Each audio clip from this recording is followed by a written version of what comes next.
तृतीय दिवस माँ की संस्कारशाला अन्योन्यस्यै वल्गु वदंत। परस्पर मधुर वचन बोला करो, मधुर वाणी से कलह घटता और प्रेम बढ़ता है। अथर्व 0:3-3-0-6। कहानी। सबक। अमित के स्टोव की टॉड पर सोनी कबूतरी ने अपना घोंसला बनाया था। टॉड पर बहुत सा सामान भरा पड़ा था। एक बिस्तरबंद के पीछे खिड़की के सहारे सोनी ने कुछ आई तिरछे तिनके रख लिए थे। वहीं उसने 2 अंडे दिए। सोनी कबूतरी और मोना कबूतर दोनों बारी बारी से अंडों की देखभाल करते।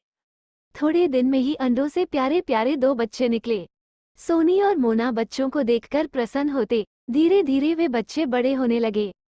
उनके छोटे छोटे पंख भी निकल आए। अब उनकी भूख भी बढ़ गई थी, इसलिए सोनी और मोना अधिकतर बाहर रहने लगे। वे सुबह ही खाने की तलाश में निकल जाते। थोड़ी थोड़ी देर बाद वे अपनी चोंच में खाने पीने का सामान भरकर लाते। खिड़की के रास्ते से अंदर जाते दोनों बच्चे अपनी छोटी छोटी लाल लाल आंखें खोलकर देखते। माता पिता को देखते ही वे खुशी से भर उठते और खुशी से ची ची करके चिल्ला उठते। सोनी या मोना उनकी चोंच में अपनी चोंच से दाना रखते। बच्चे उसे खाने को लपकते। उसके मुंह में दाना रखकर माता पिता बाहर खाने की तलाश में निकल जाते। क्योंकि बच्चे बड़े हो रहे थे, सोनी और मोना की चोंच में थोड़ा सा खाना आता था, उससे उनका पेट नहीं भरता था, इसलिए उन्हें बार बार जाना पड़ता था। एक दिन की बात है, सोनी और मोना भोजन की तलाश में दूर निकल गए। इधर दोनों बच्चों को भूख लगी। बड़ा बच्चा बोला, चलो आज हम खुद दाना तलाशते हैं। छोटा कहने लगा, भैया माँ कहती है कि अभी हमारे पंख छोटे छोटे हैं, उन्होंने हमसे मना किया है कि यहाँ से कहीं उड़कर न जाएं। बड़ा बच्चा कहने लगा, माँ तो ऐसे ही डरती हैं, वे भी हमें बहुत छोटा समझती हैं। देखो, खिड़की से झांककर बाहर की दुनिया कितनी सुंदर है। मैं तो खुद आसमान में उड़ाने भरने को आतुर हूँ। चलो हम आज बाहर चलें। पर भाई माँ सुनेंगी तो नाराज होंगी, कहेंगी कि तुमने हमारा कहना नहीं माना। मैं तो माँ की आज्ञा का पालन करूंगा, जब तक वे नहीं कहेंगी मैं यहाँ से उड़कर कहीं नहीं जाऊंगा। तो ठीक है, मैं आज अकेले ही सैर करके आऊंगा, बड़े बच्चे ने कहा। फिर उसने अपने पंख फड़फड़ाए और स्टोव के दरवाजे से बाहर आ निकला। कबूतर का बच्चा थोड़ी सी ऊंचाई पर कुछ देर ही उड़ पाया, जल्दी ही थक गया।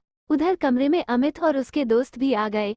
उन्होंने कबूतर के बच्चे को उड़ाया और कमरे में भगाना शुरू कर दिया। एक कमरे से दूसरे कमरे में उड़ते उड़ते वह तंग आ गया। अब तेजी से वो उड़ भी नहीं पा रहा था। अब उसकी समझ में आ रहा था कि माँ ने घोंसले से बाहर निकलने के लिए क्यों मना किया था। काफी देर बाद बड़ी मुश्किल से कबूतर का बच्चा स्टोव में आ पाया। वो बच्चों के हुड़दंग से रास्ता भूल गया था। बच्चों ने कपड़ा मार मार कर स्टोव की ओर भगाया था। उसके अंगों पर कई बार कपड़े की मार भी पड़ चुकी थी। उसके सारे शरीर में दर्द हो रहा था। जैसे तैसे कबूतर का बच्चा अपने घोंसले में पहुंचा। सोनी कबूतरी दाना लेकर अब वहां पहुंची थी। छोटे बच्चे ने सोनी को सारी बातें बता दी। कबूतर के बड़े बच्चे ने घोंसले में माँ को बैठे देखा। शर्म के कारण उसकी गर्दन झुक गई। उसने माँ का कहना जो नहीं माना था। वह बोला, माँ, मैंने नादानी में तुम्हारी आज्ञा का उल्लंघन किया है।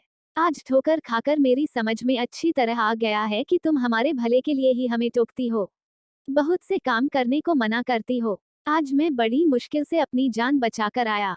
सोनी कबूतरी ने अपनी चोंच का खाना बड़े बच्चे के मुंह में हुए कहा, बेटा, जो बच्चे अपने माता पिता का कहना रखते नहीं मानते वे सदैव आपत्ति में पड़ते हैं। तुम्हारी शक्तियां अभी सीमित हैं, तुम्हारा अनुभव अभी कम है, इसलिए बड़ों की बात मानकर काम करो। बड़े बच्चे की समझ में माँ की बात आ रही थी। गुटगू करके उसने माँ की बात का समर्थन किया। सोनी कबूतरी ने कई दिनों तक बड़े बच्चे की मालिश की, तब कहीं जाकर वह ठीक हुआ। इसके बाद फिर उसने कभी अपनी माँ की आज्ञा का उल्लंघन नहीं किया। सीख, हमेशा बड़ों का कहना मानना चाहिए। समाप्त।